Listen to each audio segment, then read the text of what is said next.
So my name is Amber. I am a women's empowerment coach, and I specialize in feminine embodiment and the crystallization of your highest visions. And I'm here today with Ashelia, the beautiful Ashelia Inshaw. And she is an ecstatic embodiment facilitator. She's the founder of Elemental Movement Arts. And she also facilitates Shakti activation ceremonies as well as primal embodiment ritual dances. And I'm just so honored and happy to be with her today. Ashelia and I met last year, and she was one of my first feminine embodiment teachers and activators into the work of embodiment and the divine feminine. And I'm just so grateful to interview her today because she is full of embodied wisdom, and she's been working in this field for a while, and she's very integrated in her knowledge of feminine embodiment and how we can use these practices and bring them into our daily lives to find clarity and confidence. So thank you for being here. Thank you, Amber. Thanks for initiating the conversation. Yeah. So can you tell us what embodiment is, and we'll go from there. Yeah, it's interesting being a creature of movement and expression in ways that are, unique and different than just super cognitive mental sort of space. So yeah, when we ask what is embodiment, based upon the fact that everything that I do is centered around this topic, I've had to contemplate it very deeply. And what was coming to me recently, and as I've been kind of refining this concept, is that embodiment is an integration of the spirit and the primal essence. So like the integration of our humanness, of our animal body with our soul and our spirit self, right? So there's many different layers to the human experience, and embodiment is a full integration of soul journeying its way into form, and then vice versa, right? So something that came to me also that is just a reminder that oftentimes you see in spiritual communities where people are so up in their upper chakras, and they're not really grounded into the material world. They're not grounded in the 3D. And so there's this, it's kind of like, almost like we're kind of missing the plot in a way. We're not fully integrated in a way where we can be. I mean, what's the point of, going through this process of moving through all these different layers and clearing ancestral wounds and various different traumas if we can't fully integrate that and then serve, come into a space of service and actually bring what we've learned into the world and share our newfound knowledge, right? Absolutely. And I see embodiment as a lifestyle. It's a lifestyle and a way of being, similar to that of like, I equate yoga and embodiment and dance and all these things that are a lot of movement and energy, but then there's also bridging the world of just the deeper layers of energy work itself. I would consider embodiment, if I were to do an ayahuasca ceremony or a journey with medicine, where I'm doing all this deeper work in the subtle realms, in the underbellies, and then I'm integrating that into my being, and that can take time. It's really important that we allow ourselves time and space to integrate, especially knowing that once you seed something or you seed a vision, say something comes through from the spirit realms as a vision, the whole process of that making its way into physical form, the timeline of that, is kind of an unknown. It's an unknown, unless you have a special gift with psychically knowing like, oh, this is going to happen on this date, you know, in this amount of time, which people definitely have certain Jedi gifts where they can predict that kind of thing. But I think just allowing ourselves time and space to integrate is really just the journey, and it's a process unfolding. Yes, it's always a process. It's a journey, and I totally feel you when you say that we can get so in our heads, and it's like, that's like when we start to feel confused. And like that's when we start to experience a lot of chaos and like feeling disconnected and like not knowing like, you know, about you know what's happening currently. And it is so important to give ourselves time and space to really come back to our bodies and connect with our hearts, and to be there and to integrate everything that is shifting and coming to the surface and happening all around us. So thank you for sharing that. Wow. Totally. And I mean, part of what we spoke about before the interview is also just this like, well, why is embodiment important in these times, and how is it applicable? Like, you know, first of all, what is it? And then why is it important? And particularly, like you said, there's so much going on right now that it's a lot. We're being bombarded with information from every which way. And so to allow ourselves the time and the space to really just drop into our bodies, drop into self-care, to make sure that we're getting adequate rest and that we're nourishing ourselves.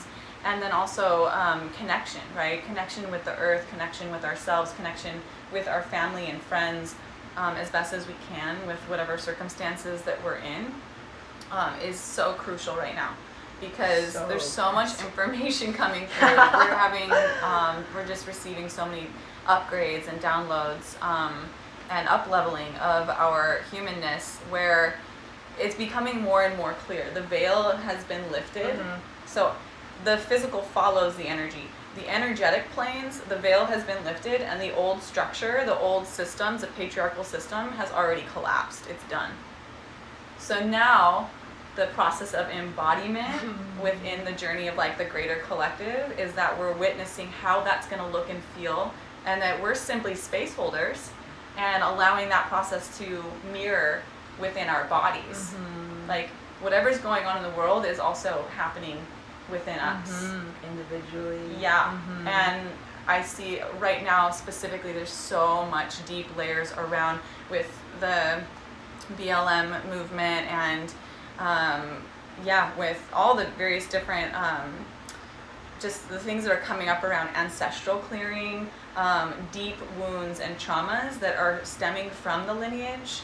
And you may see various different layers and levels to it.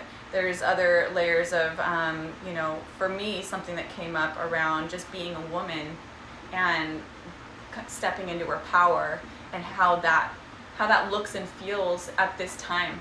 You know, like I noticed as I was walking side by side with a friend of mine yesterday, who's just a really beautiful man and very like in his power as well. We're walking together, and when we're passing by people, they don't know if we're together or not, and I could see and feel their energy, that their energy directs towards him for authority. And when I'm standing alone and I don't have anyone standing next to me, I feel like people can really see me. There's no like cloaking of like, oh, like that energy of authority automatically goes to the man, right? And how can we basically equalize and balance this right now? And so there's a lot of this like separation, which is necessary. It's almost like swinging the pendulum one way, swinging the pendulum the other way, for us to come back into right relation, to come back into balance. So yeah, I mean, there's so many like tangents to go on. I know there's so much to like what is talk about, and that's why I love this topic so much. And I feel like it's like we connect through our bodies. Like we connect to our inner guidance and our intuition through our bodies. We are able to create like the vision and anchor the visions like through our bodies. And if you know, we're not in tune and in touch, then we're not in tune, we're not in touch, we're not tapped in. So the practice of embodiment, I believe, is crucial. It's crucial to taking care of yourself, to cultivating deep compassion and kindness and gentleness and love for yourself, you know, and like you give yourself what you need and you're able to give that to other people in your circles, in your community, in your family. And as well as being able to communicate. When you know what you need, then you have the ability to communicate to others how they can support and help you, which is also another big piece. We're learning how to activate our ability to communicate and express ourselves from a place of like heart and integration. And not from the mind and not from the ego and not from like the pain and the suffering, but from that heart space of pure love. And you mentioned primal embodiment. Can you share more about primal embodiment? Yes. Because I mean, it's like so good. You know, it's like we've been, you know, in her Shakti activation ceremonies, there's a piece where we embody the primal energy that's within us, and we get on the ground and we're like dancing on the earth and we're feeling the earth and like we're embodying like this very animalistic part of ourself. And it's my favorite because I'm such a flyer, you know, as far as I just tend to fly. I'm constantly in the dream field, and then to be able to get on the ground and crawl and roll around on my muscles and feel my joints and my muscles and just like getting into the energetics of the earth, like feel the pulsation of the earth reverberating through my skeletal system, reverberating through my bones, through my blood. And in our Shakti ceremonies and primal embodiment ceremonies are essentially same formatting. Every single ceremony is uniquely different because it's really dependent on the energy of who's in the room, the energies of what's going on in the cosmos. Everything's always uniquely different due to what's the circumstance, but essentially the skeleton of these events and these journeys is the same. And what it always comes down to is we're tapping into that divine Shakti feminine energy from the Earth Ma. So something that's really cool, when I started doing Shakti ceremonies, I received the download about 4 years ago when I first started hosting them. It was a full vision download. And there was, because I'd been hosting events here on the island for a couple years previous to that, I feel like Great Spirit was just like, all right, you're ready, you know, like here it is, this is what it is, this is all the things that you need to really hold the container. And then as I'm implementing these things, I'm just listening to my intuition. As I'm implementing them, then I'm starting to discover like, oh, these are like ritual practices that have been taught, you know, for thousands of years from various different lineages, right? So it's like these things are coming directly, like we have all of this information stored within us. It's in the Akashic, it's in our blood. And so I'm tapping into these pieces without hearing or reading about it or, you know, receiving the download transmission from any other teacher. It's just like straight energy coming from source, coming from my connection to myself and to the earth. And so I'm learning about all these different things as it's coming. I find out that there is an actual tantric practice called Shakta Tantra. Wow. I had no idea. I was like, I'm interested.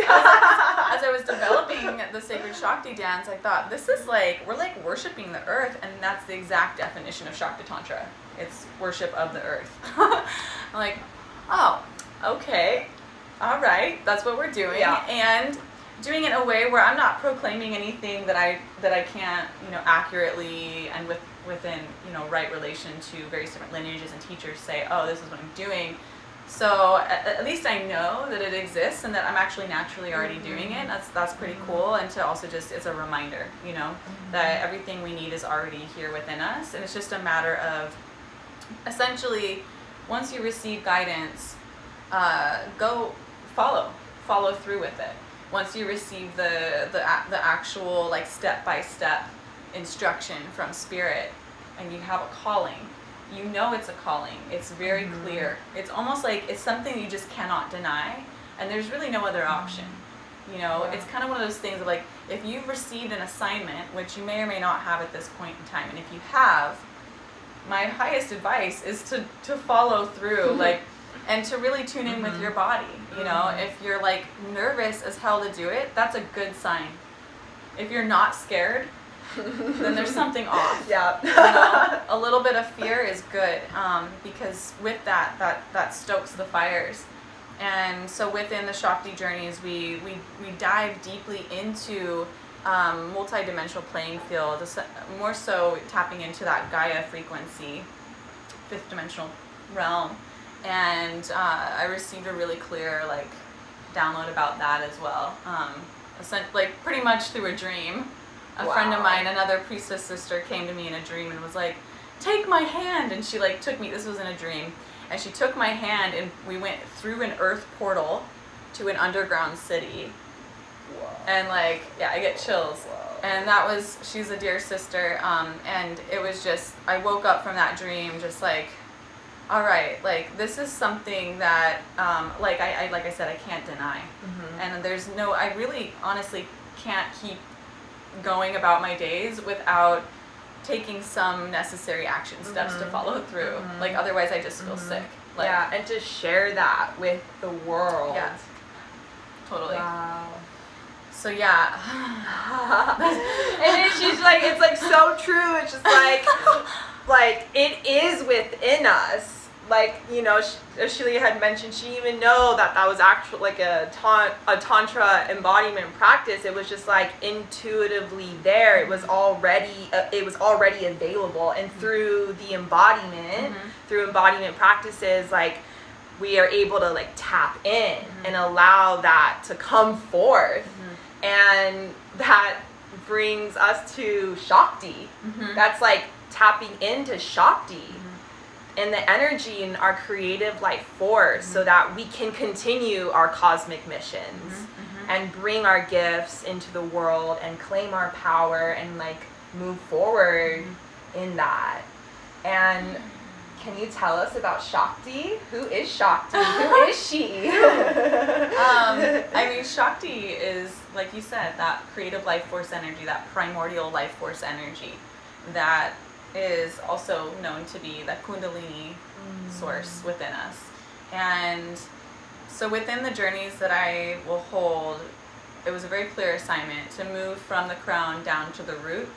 And then from that space, once we've cleared our chakras and opened our channels, our nadis, our meridians, all of our energy channels, then we actually call upon the Earth Mother, the Divine Mother energy force, the Shakti.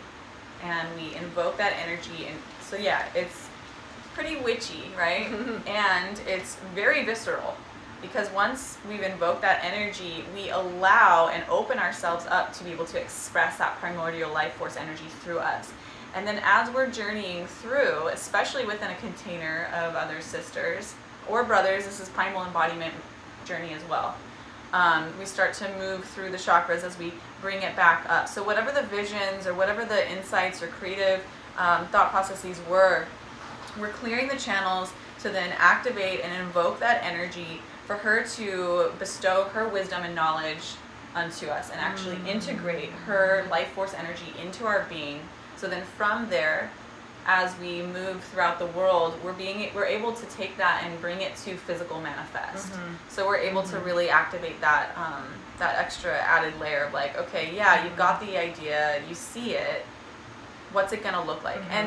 And also to presence ourselves to the fact that when we do this, when we're in a state of visioning, we're in that very yinful state.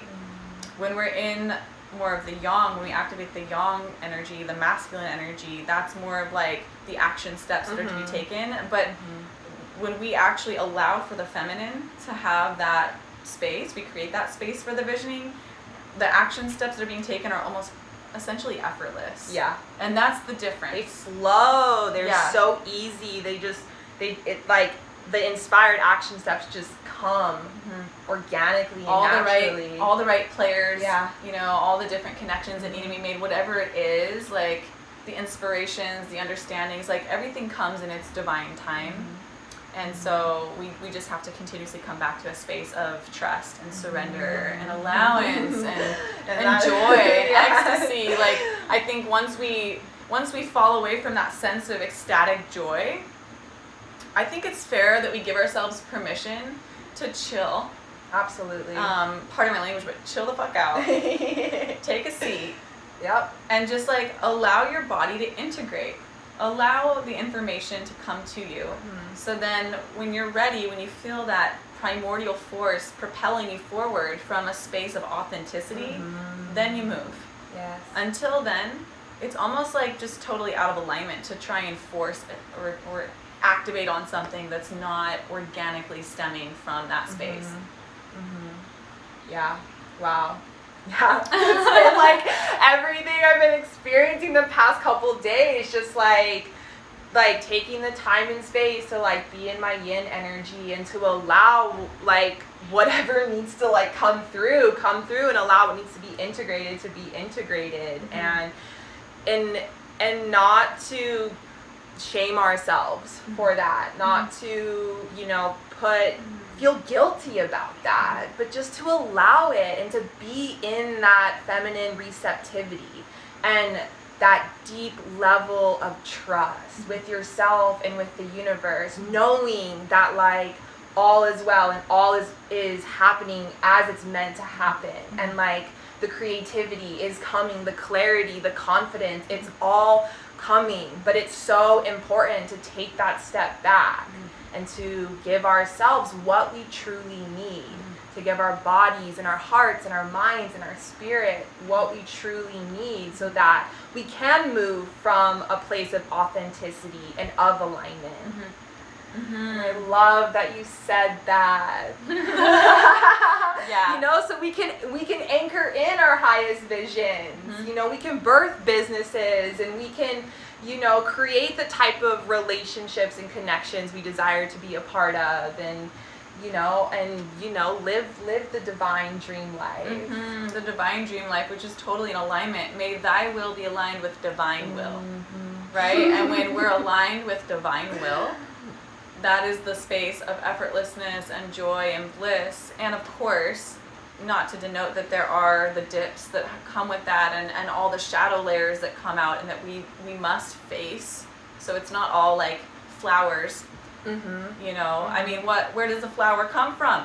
Compost. Like, so there's this and that, and an all-encompassing, all-embracing sort of way of existing in the world. Yeah, full spectrum. Totally full spectrum. And it's a lie to think that we are going to be happy all the time, that we are going to be in bliss and in ecstasy all the time, and we aren't able to experience like those high elevated states of being without like being in like the murky water, without like dealing with the shadow aspects and like everything that comes with the human experience.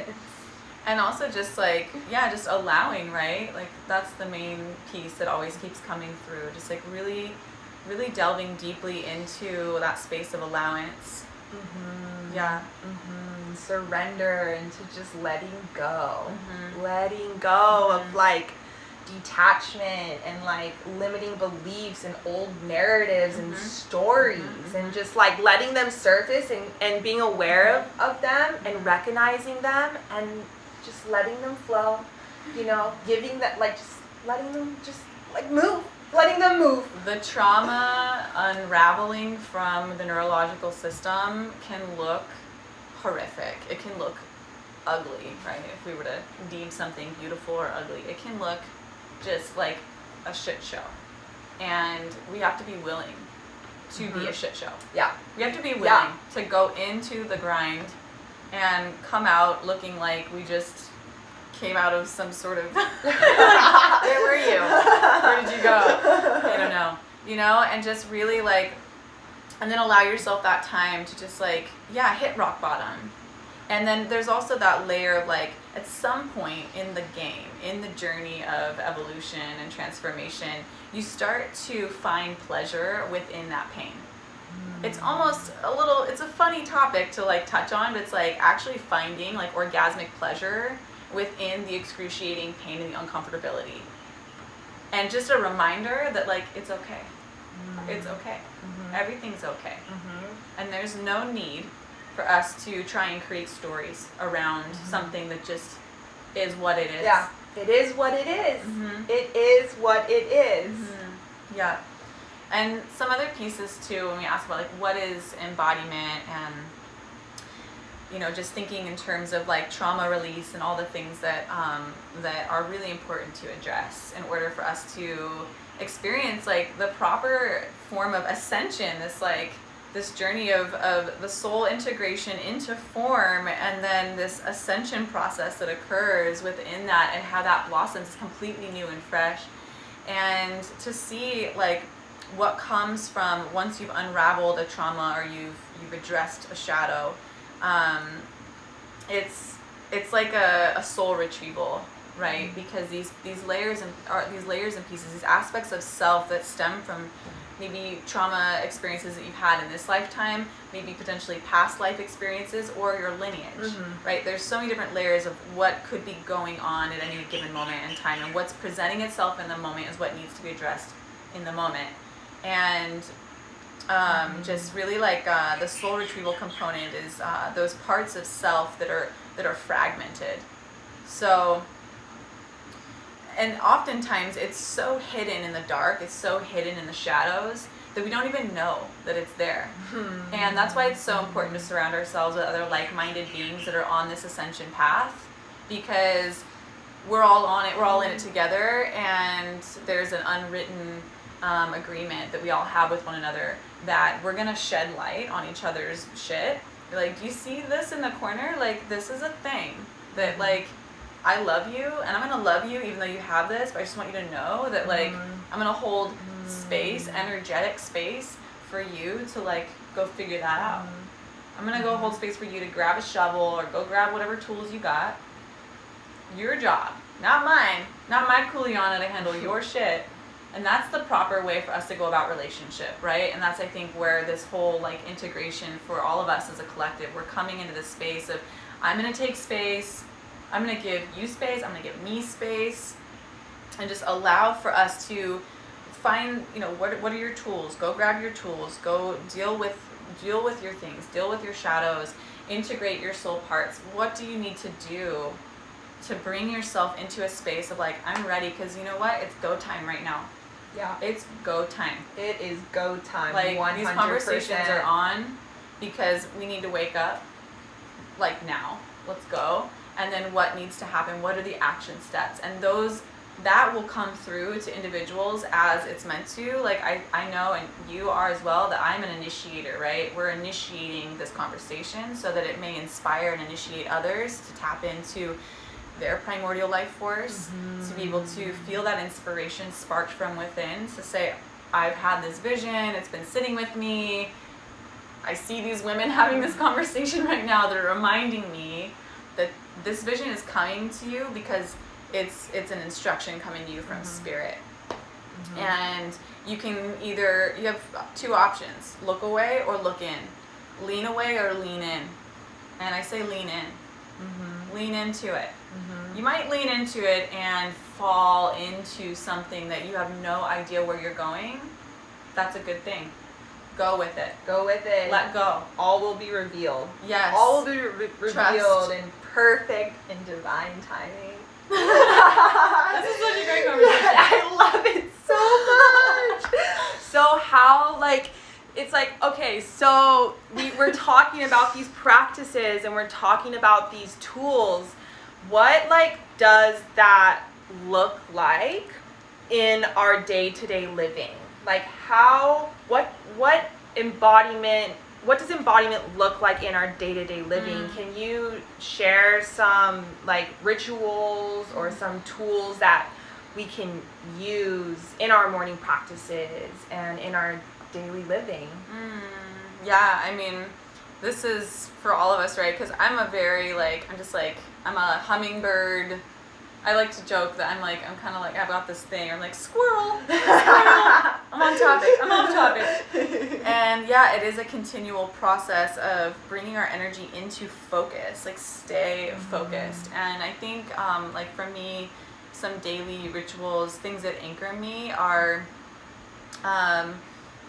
prayer is really helpful. Like Prayer. honestly, just taking time to be still and to just, even if you don't know what you're praying to, at least you're invoking some sort of conversation with something outside of yourself, and then also something that's within yourself. Like, and maybe even just closing your eyes and tuning into your body. Just a little bit of breath work is such a beautiful thing. I love facilitating breath journeys because it's always a reminder for everyone that, like, wow, that was really easy. I breathe every day, naturally, automatically. And then when I initiate more, I'm oxygenating and I'm bringing things into alignment. I'm clearing my chakras and just giving myself a moment to presence. I think that if there were just one thing, it's so basic, it's so simple. Yeah. You know? Yeah. Drink water and breathe. Yeah. You know? And then, of course, whatever you need to do to get yourself, like for me, I'm a very physically active person. I was an athlete growing up, and I've always been a dancer, and I love to sing, and so for me, it's just like we're multi-sensory elemental beings, and that's where the foundations of like elemental movement arts productions and all these journeys of, it's all multi-sensory, like to bridge layers of sound and touch and movement, and to really kind of create like a really cohesive energy for yourself every single day, maybe bridging all those elements. Something like, as a body worker, something that I've learned a lot from is like when we're doing Lomi Lomi massage. Lomi Lomi style body work is pretty rapid movement, sliding up and down the body from head down to the feet and back up, and with deep breathing. And in traditional Lomi, there's lots of chanting and prayer involved. And anyway, I'm not like, I've been trained, but not like fully down that lineage. But I'm speaking to it because what I learned from doing body work, and specifically that form of body work, is that you kind of trick the nervous system, you trick the mind. Like the person receiving on the table literally has no other option but to just drop deep into a theta state, because they can't track like where you're going next, you know?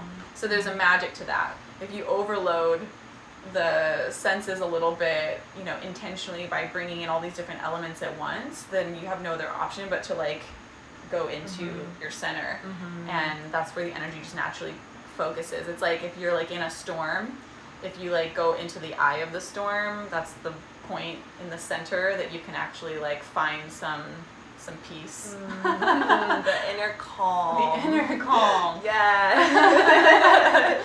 Yeah, and dude, ecstatic movement, and Ashila and I are like always ecstatically moving our bodies and just like not giving a fuck about how we're moving our bodies, but just like truly experiencing ourselves. And in that, you know, we can move energy, and we can, you know, feel ecstasy and feel these states of pleasure, and really just like let go of what is stuck and what is stagnant. And dancing has been my daily medicine, and primal movement on the floor, on the earth, has been my daily medicine as well. And prayer, and activating your kundalini through those primal movements too. I mean, you can see like this is all information that's been percolating in the field globally for a while now. We've got movements like booty yoga, right? That's an example. Twerk fusion. There's so many different things that have been birthing out of this consciousness that's been wanting to come to. It's a divine mother energy. She's like, let's wake up, you know, like that kundalini life force is like coming online for all of us. And how do we do it? Well, it's pretty helpful if you just, you know, twerk a little bit, shake a little bit, you know, and it's ancient medicine. Shaking medicine is ancient stuff, right?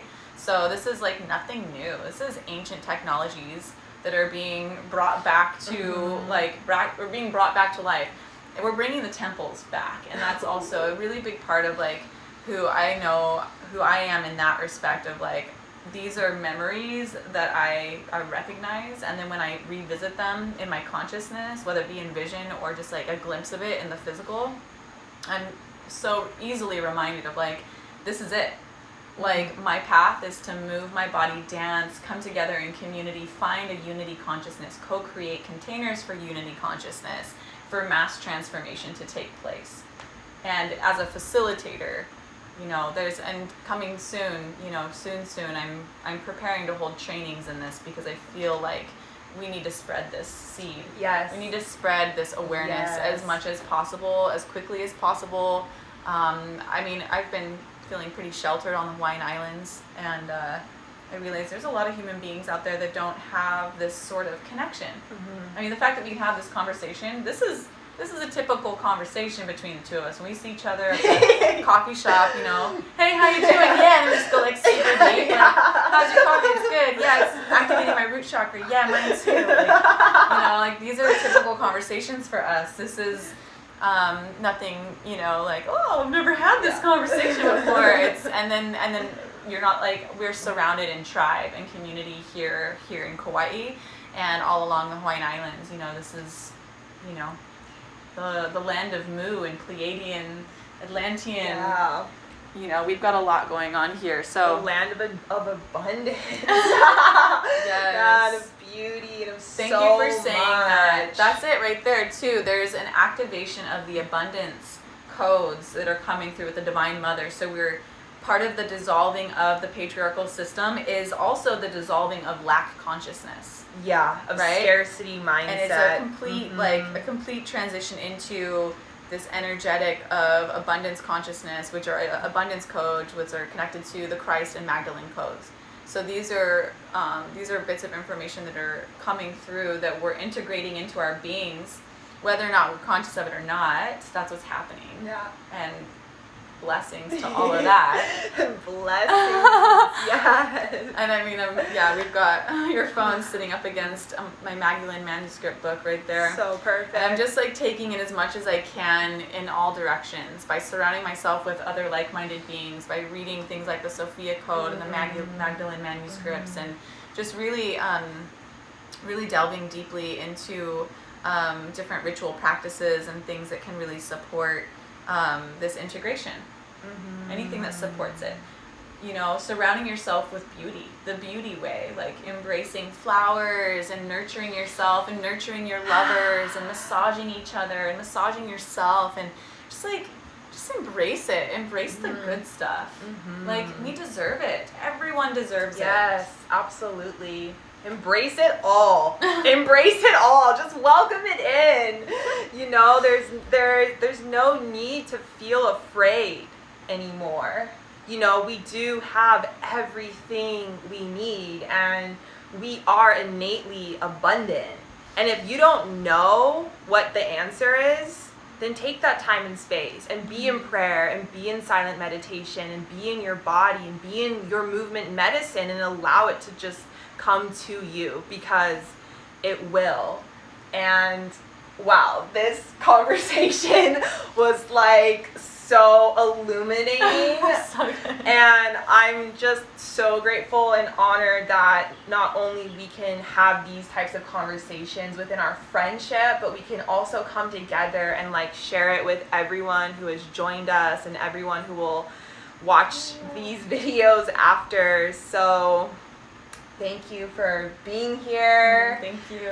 Thank you for everyone who joined us today, and I very much look forward to what else will spring from this beautiful garden that is life. Same, sister. Thanks for having me. Thanks for inviting me to share. Like, how do I talk about it? I'm just like every day, like in it, you know? Yeah. So be sure to follow Ashelia at Ashelia_Inshaw, as well as me at Amber Vernola, and we'll be on the radar, just sharing with all of you, and just sending so much love and peace and blessings of abundance your way. And we'll see you all soon.